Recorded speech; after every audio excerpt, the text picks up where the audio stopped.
कि 3 टाइप के क्वेश्चन है जो पाकिस्तान के हवाले से एग्जाम में आते हैं। एक आता है पाकिस्तान की एग्रीकल्चर प्रॉब्लम्स के हवाले से।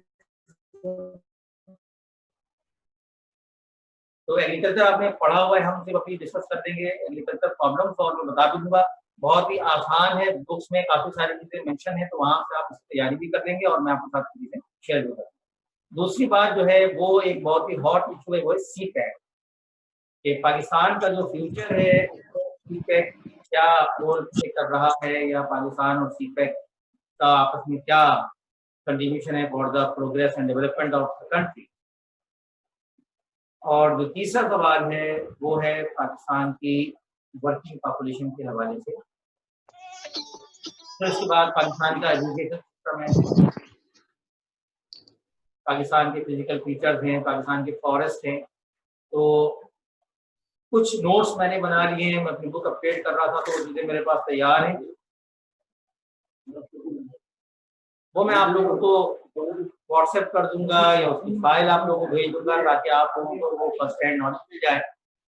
आज जो हमें डिस्कस करना है वो 3 चीजें हैं जो आपके साथ मैं शेयर करूंगा। पहली चीज जो है वो है पाकिस्तान का जो इरिगेशन सिस्टम है वो क्या है और कैसे इसमें हम काम करते हैं। एक मिनट, सॉरी।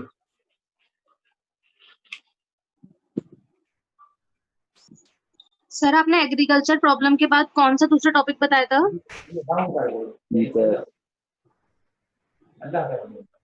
सी पैक बता।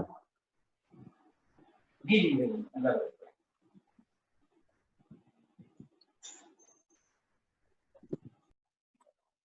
जी जी बताइए। जी जी जी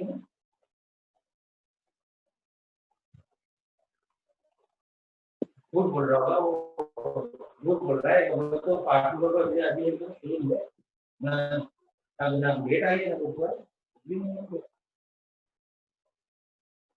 पहले तो गए नहीं, लेकिन बाकायदा एडमिशन होते हैं ना सेकेंडरी में, वो एडमिशन नहीं, वो तो जब गवर्नमेंट डेट देगी तभी एडमिशन की तारीख ये हो गई तो ये डेट ही नहीं आई। मैं देख लूँगा, ठीक है, बस अल्लाह का शुक्र। ओके जी, सॉरी भाई, एक इम्पोर्टेंट कॉल थी। हाँ देखें, एग्रीकल्चर के बाद जो चीज दूसरी है कि वो है इरिगेशन। मैं आपको वन बाय वन बता रहा हूँ क्या क्या टॉपिक आपको कवर करने हैं इसमें, ठीक है। तो एक तो जो टॉपिक है वो है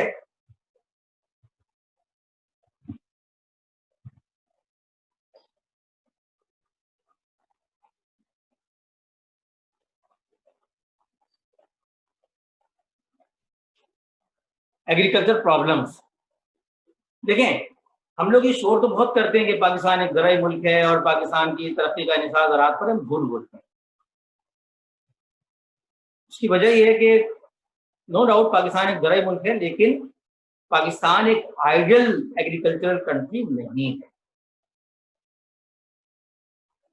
मैंने जो बात की जरा समझिएगा। देखें, हमने जो बात डिस्कस की थी कि एग्रीकल्चर के 3 बेसिक एलिमेंट हैं, सनलाइट, सॉइल और वाटर, ठीक है। ये 3 बेसिक एलिमेंट्स हैं। बाकी चीजें बात की है कि आपकी टेक्नोलॉजी का लेवल क्या है, आपका और जो चीजें आपके पास किस तरह की है। हमारे पास सनलाइट है, हमारे पास ना अच्छी सॉइल है, we need fertiliser to grow more and more. तो यहाँ पर अगर क्या आ जाता है, टेक्निक्स आ जाती है, यहाँ पर एजुकेशन आ जाती है। हमारे मोस्टली जो हमारे फार्मर्स हैं वो एजुकेटेड नहीं है, उन्हें ये अंदाजा नहीं है कि क्रॉप रोटेशन क्या करनी चाहिए कि हमारा जो क्रॉप की जो न्यूट्रिएंट्स हैं वो डिस्टर्ब ना हो, है ना। जमीन में मिनरल्स हैं मुख्तलिफ किस्म के, जमीन की अपनी पावर है, तो वो पावर रिटेन होती रहती है। तो ये हम यूज करते हैं सॉइल, और सॉइल के साथ हम जो है यूज करते हैं सॉइल को बकअप करने के लिए, हम कहते हैं फर्टिलाइजर यूज करते हैं। और उसके साथ साथ जो एक और इम्पोर्टेंट इशू वो है वाटर। हमारे मुल्क में, हमारा जो मुल्क है वो सेमी एरिड है, यानी जहाँ पर बारिशें बहुत कम होती हैं और गर्म इलाका है हमारा, तो बहुत सारा पानी जो है वो एवापोरेट हो जाता है, रुकता नहीं है। तो पानी की भी हमारे पास प्रॉब्लम है। तो ये 3 बेसिक चीजें मिलकर बनाती हैं एग्रीकल्चरल सिस्टम, ये आप पढ़ चुके हैं। तो इस सिस्टम में जो हमारे साथ इशू, तो ये तो बेसिक हो गए।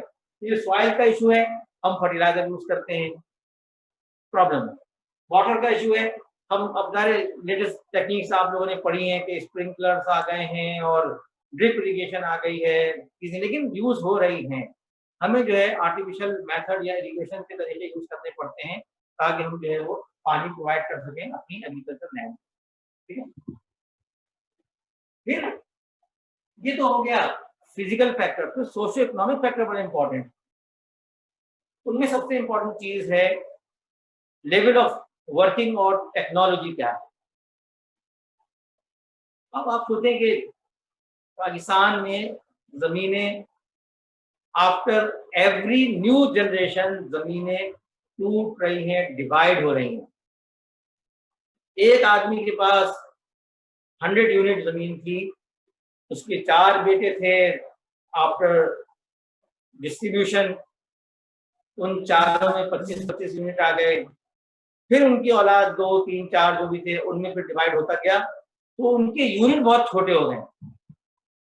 क्योंकि यूनिट बहुत छोटे हैं, इस वजह से वो कमर्शियल एग्रीकल्चर नहीं कर पाते हैं, वो मशीनें अफोर्ड नहीं कर सकते, क्योंकि ज़ाहिर है छोटी जगह के लिए इतनी बड़ी इन्वेस्टमेंट क्यों करेंगे।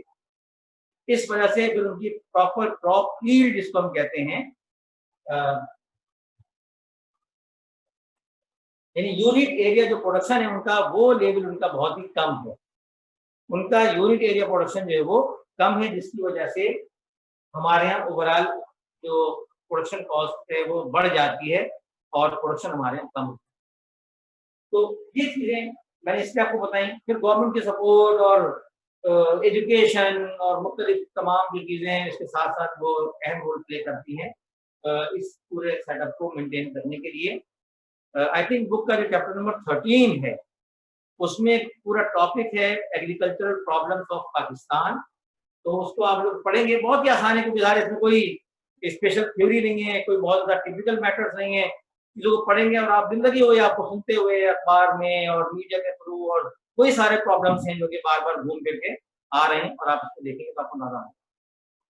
और जो अभी तक की आपकी नॉलेज है वो इसके अंदर आप इनपुट वहां से आपको मिल जाएगा बहुत सारा।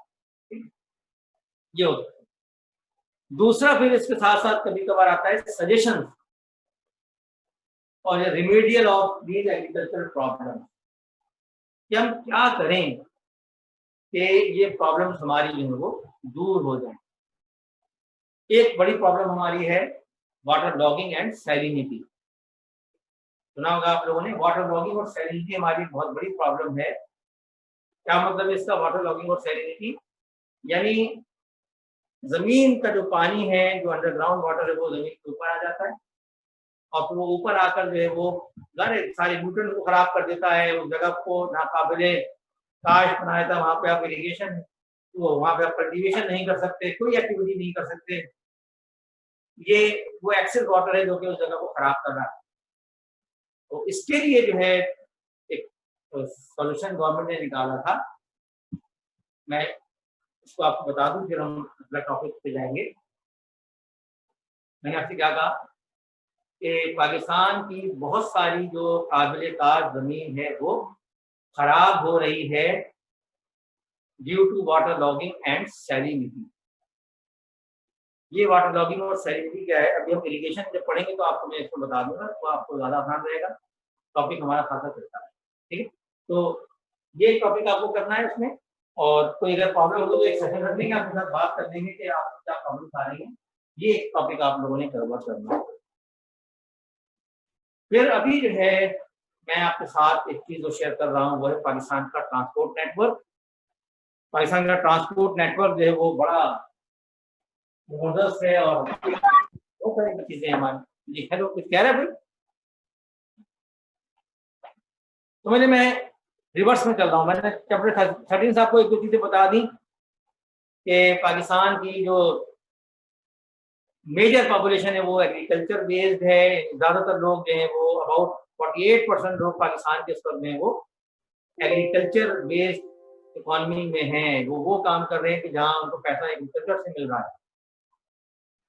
तो ये हमारा एक ड्रॉबैक है, हम इसको ज़ाहिर मैनेज नहीं कर पा रहे हैं, इसीलिए पाकिस्तान की टोटल इनकम भी बहुत कम है, क्योंकि मैक्सिमम जो लोग हैं हमारे वो कम इनकम ग्रुप हैं। दूसरा जो है जो मुझे आपके साथ शेयर करना है, वो अभी हम बात कर रहे हैं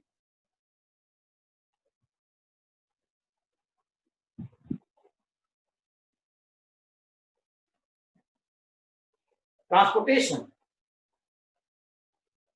पाकिस्तान का जो ट्रांसपोर्ट, पहले समझ लें ट्रांसपोर्टेशन है क्या चीज।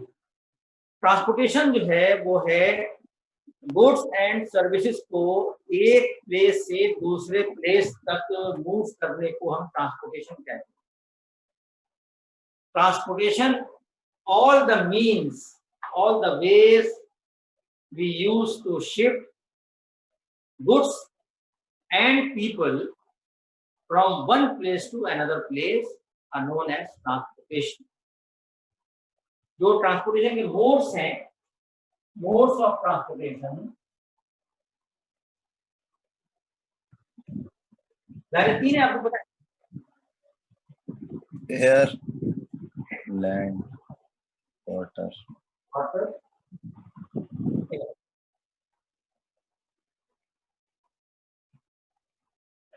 मैंने जो आपसे बात की कि ट्रांसपोर्टेशन का मतलब है shifting of goods and people from one place to another place is transportation. Modes of transportation हमारे पास जो है वो लैंड ट्रांसपोर्ट है, वाटर ट्रांसपोर्ट है और एयर ट्रांसपोर्ट। हम भी देखते हैं, बुक में ये टॉपिक है लेकिन कुछ चीजें हम नहीं करेंगे, बुक में नहीं है। लैंड ट्रांसपोर्ट दो तरह की है, रेल एंड रोड, ठीक है। लैंड ट्रांसपोर्ट दो तरह की है, रेल ट्रांसपोर्ट और रोड। कह रहा है कोई? वाटर ट्रांसपोर्ट,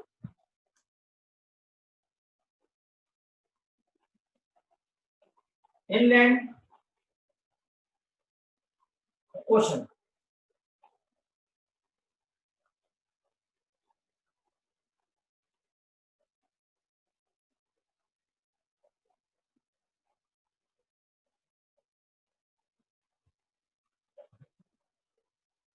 ठीक है भाई, ये एक तो आपके सामने आ गया कि मोड्स ऑफ ट्रांसपोर्टेशन तीन हमारे पास है, land transport, rail and road, water transport, land and ocean, air transport, domestic and international. अब हमें ये देखना है कि इनमें से कौन सा मोड जो है वो पीपल और गुड्स दोनों को कैटर कर रहा है, कौन सा जो है इसको कैटर नहीं कर रहा। रेल दोनों करता है, रोड भी दोनों करता है। वाटर ट्रांसपोर्ट की बात जब हम करते हैं तो पाकिस्तान में इनलैंड ट्रांसपोर्ट नहीं है। पाकिस्तान में इनलैंड यानी कि with in the country water network नहीं है कि हम जिसको कहें कि कमर्शियल बेसिस पर हम काम करें, जैसे बांग्लादेश में है, जैसे इंडिया के बाद इलाकों में है, यूरोप के कई कंट्रीज में है कि जहाँ प्रॉपर तरीके से पैसेज बनेगा, वहां पर लोग जो फेरीज में और शिप में और स्टीमर्स में ट्रेवल करते हैं। ये नहीं हमारे पास। ओशन ट्रांसपोर्ट हमारे पास है। In the past once we have both ways. Ocean transport या जिसको हम कहते हैं शिप्स, वो हमारे पास यूज हो रहे थे for the people movement and for the cargo, यानी गुड्स और पीपल दोनों के लिए इस्तेमाल हो रहा था। लेकिन आज क्योंकि टाइम टेकिंग है और लोग अवॉइड करते थे, अब लोगों में पैसा ज्यादा आ गया, तो अब जो है पाकिस्तान की तरफ, यानी पहले लोग उम्रा करने जाते थे या हज करने जाते थे तो वो शिप से यानी पानी के जहाज से जाते थे। यहाँ से टाइम लगता था, ज़ाहिर 8 to 9 डेज का ट्रैवल था वन साइड, और अब आप 4 घंटे में पहुंच जाते हो, तो ज़ाहिर वो सस्ता भी था लेकिन इट्स टू मच एग्जॉस्टेड। तो अब लोग टाइम को जब केयर करते हैं तो ये चीज नहीं रही। तो ओशन ट्रांसपोर्ट में क्या है, ओशन ट्रांसपोर्ट हमारे पास जो है कार्गो। कार्गो का मतलब क्या है कि वो जितना भी हमारा सामान है, गुड्स जो है, वो हम इसके थ्रू भेजते हैं पूरी दुनिया में।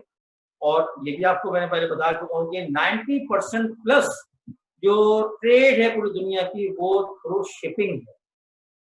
यानी जो हमारा कार्गो जो है सारा, वो ओशन रूट जितने भी बने हुए हैं या सी रूट जो बने हुए, उनकी मदद से हमारी सारी की सारी जो है वो ट्रेड हो रही है। 90% प्लस जो ट्रेड है दुनिया की वो इसके थ्रू है। तो इधर ये चीपर है। और आप सोचिए कभी इत्तेफाक हो तो कभी जाए किमाड़ी, तो उस किमाड़ी जस्ट बिफोर राइट पर जो है वो बर्थ बनी हुई है, कभी से देखिएगा वहां पे तो आपको जो हैवी ड्यूटी क्रेन्स नजर आएंगी और वहां जो शिप लगे हुए होते हैं, एक एक शिप पर जो है वो 1200 से 2000 तक कंटेनर्स जो है वो कैरी करता है। नाउ यू रियलाइज कि एक ट्रक पर आपने कंटेनर देखा होगा जो अंदर मुल्क जाता है यहाँ से गुड्स लेकर, इस तरह के 2000 शिप जो कंटेनर्स है वो एक शिप जो है वो उनको कैरी करता है और यहाँ से मूव करता है। तो जाहिर है कितना बड़ा जो मैटर है ये सॉल्व हो रहा है और ये पूरी दुनिया में ट्रेड जो है वो इसी तरह से हो रही है। ठीक है, तो ये अब आइए एयर ट्रांसपोर्ट। देखिए एयर ट्रांसपोर्ट जो है वो कार्गो के लिए तो ज्यादा मौजूद है ही नहीं। अरे है, क्योंकि इसमें आपको पता है कि इसमें वेटेज या जो वेट है उसके बहुत ज्यादा चार्जेस होते हैं, लिहाजा जो हैवी आइटम्स हैं वो तो किसी का फिजिबल नहीं है।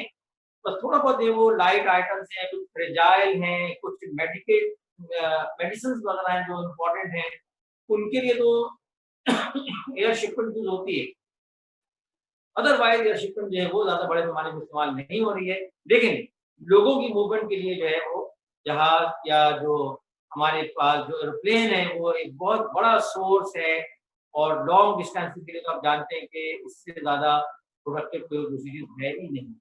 तो हमारे लिए डोमेस्टिक और इंटरनेशनल दोनों स्रोतों में, और मेन जो इसका पर्पज है वो है पैसेंजर। दोनों स्रोतों में जो है ये पैसेंजर्स के लिए मेन है, क्योंकि इसका जो कंट्रीब्यूशन है कार्गो को वो इतना बड़ा नहीं कि उसको हम कमर्शियल बेसिस पे उसको हम डिस्कस कर सकें। बहुत ही छोटे पैमाने पर जो वो चीज हो रही है क्योंकि कॉस्टली बहुत है, तो इसलिए नहीं होती।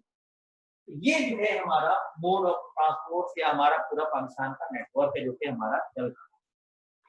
अब इसके बाद जो है कौन से इदारे हैं जो इनको लुक आफ्टर करते हैं या इन तमाम के जिम्मेदार हैं। नजर आ रहा है तो हमें ब्लू से मैं थोड़ा यूज कर देता हूँ। देखें रेल का जो निज़ाम है पाकिस्तान का, उसके लिए पाकिस्तान में जो रेल का निज़ाम है पूरा का पूरा गवर्नमेंट बेस है। और इसके लिए पाकिस्तान का जो इदारा है वो पाकिस्तान के बाहर है कि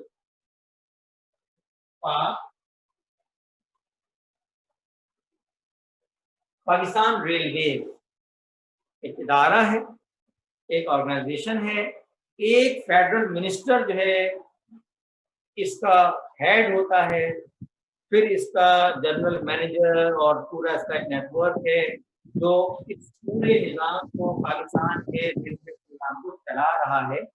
इसका हेडक्वार्टर जो है वो लाहौर। ये पाकिस्तान में रेलवे का नेटवर्क चलाने वाली रोड नेटवर्क जो है इसे पाकिस्तान में गवर्न करने के लिए पाकिस्तान ने बहुत 90s में एक इदारा बनाया, उसका नाम है NHA। एक बात समझें, रोड पाकिस्तान में दो तरह के हैं, तो पूरी दुनिया में दो तरह के, एक होते हैं इंटरसिटी, एक होते हैं हाईवे। शहर के अंदर जो सड़कें बनी होती हैं वो सारे शहर के अंदर इलाकों को लिंक करती हैं। ये जो छोटी बड़ी सड़कें हैं ये सड़कें लोकल जो अथॉरिटीज होती हैं, लोकल एडमिनिस्ट्रेशन उनको कंट्रोल करती हैं। वेयर जो हाईवेज होते हैं वो सड़कें जो कि एक शहर को दूसरे शहर से मिलाती हैं, इन्हें हम हाईवेज कहते हैं। इनको मैनेज करने के लिए, इनको लुक आफ्टर करने के लिए जो एडमिनिस्ट्रेशन हमारे पास है national highway authority. NHA, book में सारा कुछ मौजूद है, मैं सिर्फ आपको ब्रेन स्टॉर्मिंग की हद तक चीजें आपके साथ शेयर कर रहा हूँ। तो नेशनल हाईवे, देखिए मैंने आपको क्या बताया कि किस निजाम को कौन चला रहा है ना। रेलवे का निजाम पाकिस्तान रेलवे, रोड के निजाम के लिए नेशनल हाईवे अथॉरिटी, जो पाकिस्तान की ऑफिशियल एक ऑर्गेनाइजेशन है जो कि पूरे रोड के नेटवर्क को चला रही है। अब भाई वाटर नेटवर्क, इंग्लैंड तो है ही नहीं हमारे पास, कोई इदारा भी नहीं है। ओशन के जो हमारे जितने भी रूट्स हैं उनको कंट्रोल करने के लिए, देखिए अब यहाँ पे क्या चीज, यहाँ पर मेन चीजें जो पोर्ट्स हैं कराची, तो इन तमाम पोर्ट्स को, जो भी तमाम इदारे हैं हमारे यहाँ, जो तिमाड़ी है या जो भी है, तो इन तमाम को दो चीजें हमारे पास हैं जो हम देखते हैं। पाकिस्तान का जो कार्गो का जो नेटवर्क है, तो पाकिस्तान का अपना कौमी इदारा है PNC,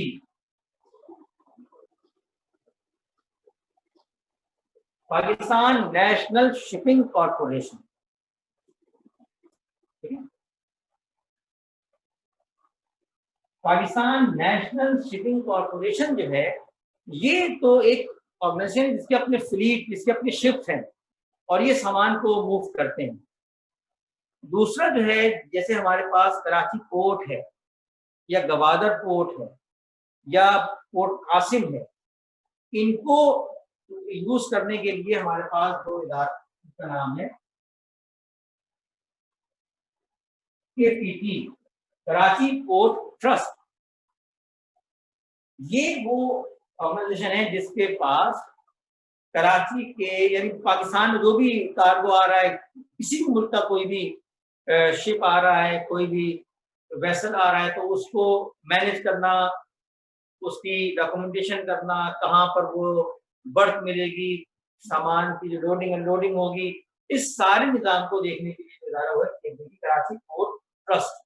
ये वो ऑर्गेनाइजेशन है गवर्नमेंट की जो कि इस पूरे को रन करती है, ठीक है। अब आइए एयर ट्रांसपोर्ट। पाकिस्तान में जो एयर ट्रांसपोर्ट है उसको ऑर्गेनाइज करने के लिए पाकिस्तान में जो इदारा है उसका नाम है civil aviation CAA, civil aviation authority. आपने सुना होगा, यकीन आप इससे वाकिफ भी होंगे कि पाकिस्तान फ्लाइट्स मुख्तलिफ है ना, मुख्तलिफ एयरलाइंस हैं, उनकी फ्लाइट्स पाकिस्तान में आती हैं, फिर डोमेस्टिक फ्लाइट्स हैं पाकिस्तान की जो मूव करती है। तो इन तमाम की जो डिजाइनिंग है, इन तमाम का जो फ्लो है, इसको कंट्रोल करने के लिए, इसको मैनेज करने के लिए जो ऑर्गेनाइजेशन इस्तेमाल होती है, जो काम करती है, वो है सिविल एविएशन अथॉरिटी, ठीक है। ये सिविल एविएशन अथॉरिटी जो है, ये प्लान करती है कि किस वक्त कौन सी फ्लाइट जो है वो हमारे पास आएगी, कब इसका डिपार्चर होगा, इसमें पूरा जो टाइम टेबल है, फ्लाइट शेड्यूल, वो सारा एयर शेड्यूल वो ये सिविल एविएशन वाले जिम्मेदार भी हैं और यही इस पूरे को डिजाइन भी है। तो ये है जी पूरा का पूरा हमारे पास मोड ऑफ ट्रांसपोर्ट जो कि पाकिस्तान का बना हुआ। अब हमें जो बात करनी है, अगर हम बात कर रहे हैं PIA की जो बात है, PIA बेसिकली एक एयरलाइन है, just like Qatar Airways, Emirates, Etihad और दूसरी एयरलाइंस। इसी तरह से PIA भी एक एयरलाइन है, उनकी अपने फ्लीट में मुख्तलिफ एयरक्राफ्ट हैं और वो मुख्तलिफ डेस्टिनेशन के लिए ऑफर करती हैं और पैसेंजर। ये भी एक हमारा कौमी इदारा है, लेकिन ये जस्ट लाइक PNC के पास अपने शिप है, कई के पास अपने जहाज हैं, एयरक्राफ्ट है जो यूज करते हैं। जो ऑर्गेनाइजिंग अथॉरिटी वो सिविल एविएशन है, जो ऑर्गेनाइजिंग अथॉरिटी वो कराची पोर्ट ट्रस्ट। ये तो एक थोड़ा सा एक समराइज फॉर्म में आपके सामने चीजें हो गई। अब हम जल्दी से डिस्कस कर रहे हैं आपके साथ, और इस दौरान में किसी को पूछना है तो जल्दी से, मेरे पास कानों में आवाज आनी चाहिए, वरना मैं जो है आगे कर रहा हूँ। हाँ जी, किसी के जहन में कोई सवाल है? सर सवाल ये है, अगर PIA में जाएंगे तो ऊपर की टिकट कटेगी? PIA में जाओगे क्या? PIA बंद हो रही है। वही तो सर, अब तो जाना भी नहीं है वरना ऊपर की टिकट कट जाएगी। मैं एक मरतबा पीआईए के, मैंने ज़ाहिर देखें मजबूरी है कि डोमेस्टिक तो आपको पीआईए से ट्रेवल करना है ना, तो फोकर जहाज चलते थे, बहुत ही छोटे जहाज होते थे 16 सीटर। एक मरतबा मैं इस्लामाबाद में था, मेरी मिसेज मेरे साथ थी, तो हमारा मूड बन गया कि भाई मुजफ्फराबाद चलते हैं, तो बस वो उसी वक्त फ्लाइट का टाइम था, बस टिकट लिया, बैठे, और देखेंगे जिस तरह से वो वाइब्रेट कर रहा था ना, जैसे कभी जब हम रोड पे जा रहे होते हैं तो आपने देखा होगा ये नाजमाबाद साइड वगैरह पर स्पीड ब्रेकर बने होते 10-12 स्पीड ब्रेकर एक साथ में, जिसमें गाड़ी एकदम जो है जंप वाइब्रेट सी करती है। Yes sir.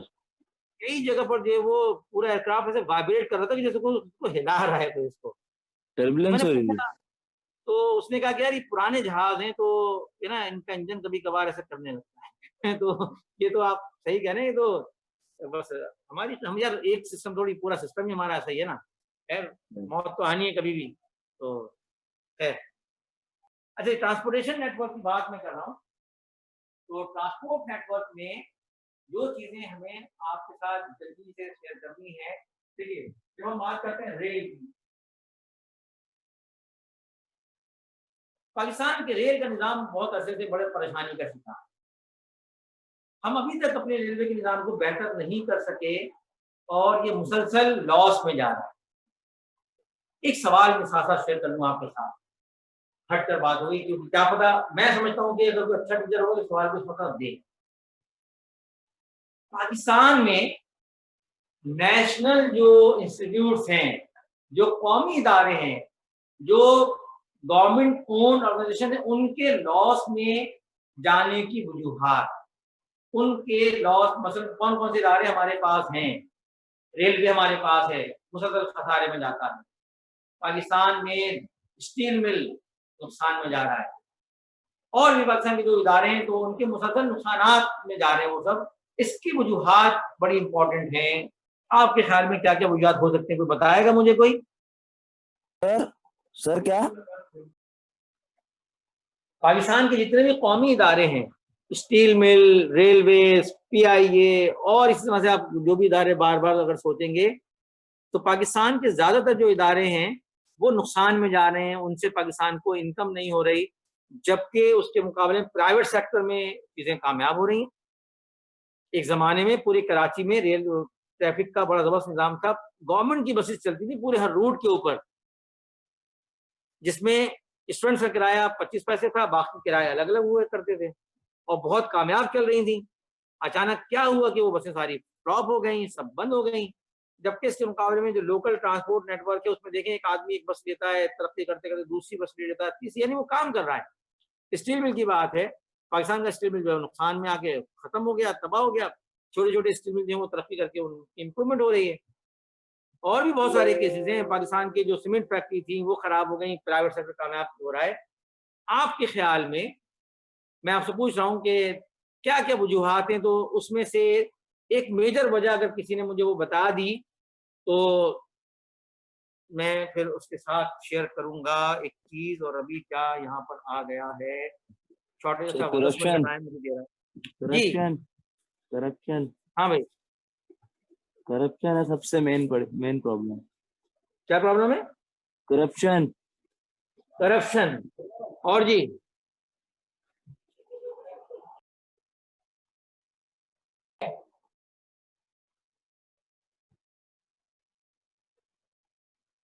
करप्शन तो खैर वो पाकिस्तान की एक लाइफ स्टाइल का हिस्सा बन गया है अब। एक बहुत ही जो मेजर वजह है जिसकी वजह से ये सब इदारे जो हैं वो प्रॉब्लम में हैं, सर पॉलिटिकल इशू। उस चीज का ताल्लुक पॉलिटिकल इशूज है, लेकिन वो चीज है क्या? है क्या? इसको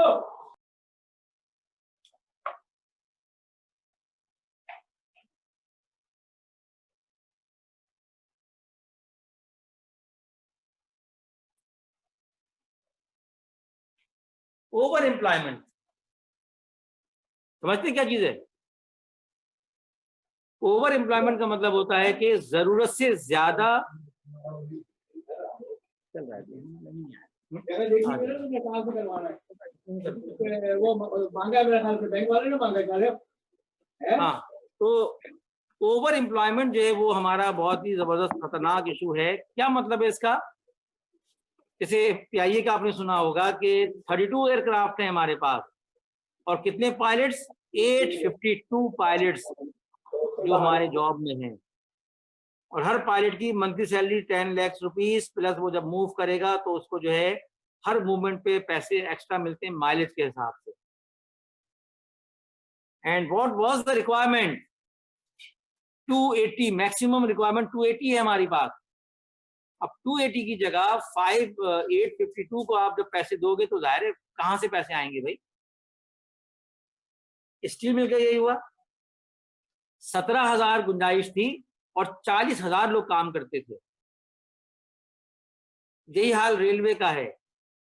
ये है पॉलिटिकल इशू। जो भी पॉलिटिकल गवर्नमेंट आती है वो क्या करती है जी, अपने लोगों को जॉब्स दे दी। जगह नहीं है, वो कहते हमारा मसला नहीं है जी, 50 जॉब दे दी, 100 जॉब दे दी, 2,000, 3,000, 5,000, बस लोगों को भर्ती कर दिया। तो हर इदारे में ओवर एम्प्लॉयमेंट जो एक ऐसा इशू है जिसने नुकसान पहुंचाया। तो क्या पता अगर कभी सवाल आ जाए तो जरा जहन को अपने जरा ब्रॉड अप करेंगे तो आपको आइडिया होगा कि ओवर एम्प्लॉयमेंट ने भी अब आप सोचें कि छोटे इदारे में कम लोग काम कर रहे होते हैं, मेहनत करते हैं, उस इदारे को तरक्की दे देते हैं। ओवर एम्प्लॉयमेंट में क्या होता है कि काम करने वाले बहुत हैं लेकिन काम कोई भी नहीं कर रहा, नहीं हो रहा ना काम, फ्लॉपिंग हो गई। फिर उसके बाद वो ये भी it's also a part of corruption. लेकिन ये स्पेसिफिक एक चीज है जो वजह है बुनियादी तौर पे जिससे कि प्रॉब्लम सामने आ रही है। तो ठीक है जी, तो ये रेलवे के बारे में पढ़ लीजिएगा। शेख रशीद ने और इससे पहले साद रफीक ने बहुत मेहनत की रेलवे को मैनेज करने के लिए, लेकिन रेलवे का निज़ाम हमारा इतना ज़्यादा टिपिकल है कि बज़ाहिर आसार नज़र आते हैं कि बहुत जल्दी सही नहीं हो सकता, इट विल टेक टाइम। लेकिन दो चीज़ें होती हैं, रेवोल्यूशन या proper planning. Proper planning time मांगती है, एक के बाद एक स्टेप आप करते चले जाओ। और रेवोल्यूशन क्या होता है जी, आज आपने खड़े होकर ऐलान कर दिया बस जी कल से ऐसा होगा, इसके अलावा मुझे कुछ नहीं चाहिए, ये इनकलाब आ गया, ओवरनाइट चेंजेस आ गए सारे, उसकी हिम्मत नहीं है। और प्लानिंग के लिए ज़ाहिर है आपको थोड़ा सी सब्र चाहिए कि प्रॉपर कर लें, उसके बाद फिर उसका रिजल्ट देखें क्या होता है। ठीक है, तो ये बात हो गई। अच्छा, रोड का नेटवर्क हमारा बड़ा जबरदस्त है। मैं देखिए रोड नेटवर्क पे मैं क्या करूंगा, मैं एक वॉइस नोट बनाकर 1 या 2 मैं आपके लिए भेज दूंगा, क्योंकि टाइम भी कम है और मुझे इन चीजों को कवर करना है। वो उस वॉइस नोट पे कवर हो जाएगा। उसमें क्या चीज है कि जी जो हमारा जो रोड नेटवर्क है वो 2 तरह का है, नेशनल हाईवेज और मोटरवेज। हालांकि मेरा यकीन से बहुत ही दिलचस्प टॉपिक है, मुझे बड़ा मजा आता है इसको पढ़ाने में और इंजॉय करता हूँ कि मुझे लगता है कि मैं ट्रैवल कर रहा हूँ रोड्स पे जो कि बड़े हसीन और बड़े खूबसूरत इलाकों तक हमें ले जाते हैं। लेकिन खैर जैसे ऑनलाइन क्लासेस हो रही हैं इसलिए मैं भी समझूंगा कि मैं ऑनलाइन ट्रैवल कर रहा हूँ और यहाँ बैठकर उन तमाम जगहों को फील कर रहा हूँ एनवायरनमेंट के साथ साथ। तो वो मैं तकरीबन 30 मिनट्स के कुछ स्लॉट्स बना दूंगा आप लोगों के लिए, और इंशाल्लाह कोशिश करूँगा आज ही बनाऊँ रात को, वो मैं आपको भेज दूंगा। दूसरा सीपैक जो है वो मुझे आपके साथ थोड़ा सा शेयर करना है यहाँ पर, क्योंकि उसमें 2 चीजें हैं, एक तो आपकी गलतफहमी दूर करनी है सीपैक के हवाले से, फिर दूसरा मैं कुछ और चीजें भी उसके साथ शेयर करूँगा। तो आज क्योंकि वो टाइम मुझे नहीं मिल पा रहा था क्लास का, तो इसलिए ऐसा हो गया, मेरी अपनी एक कमिटमेंट भी असल में 1:30 बजे, वरना इसको मैं आगे कंफर्म कर लेता। तो आज की क्लास हम ऑफ करते हैं फिलहाल यहाँ पर, और कल हम जो है फिर इंशाल्लाह सीपैक को डिस्कस करेंगे, और फिर उसके बाद जो है ये जो टॉपिक है और एक इरिगेशन का टॉपिक, ये 2 इंशाल्लाह मैं रिकॉर्ड करके दूंगा आपको, और कल फिर मैप्स की मदद से हम कुछ चीजें यहाँ पे क्लियर कर लेंगे। Thank you. कोई सवाल किसी के जहन में तो मुझे बताओ, फिर 1-2 मिनट है खत्म होने में, फिर वाइंड अप करते हैं। हाँ भाई, एनीबॉडी?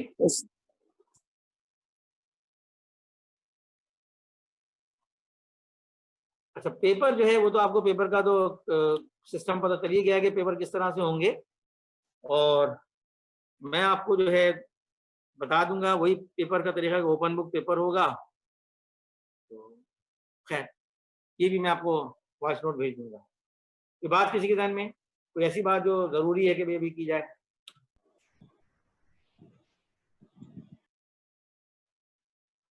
नहीं है?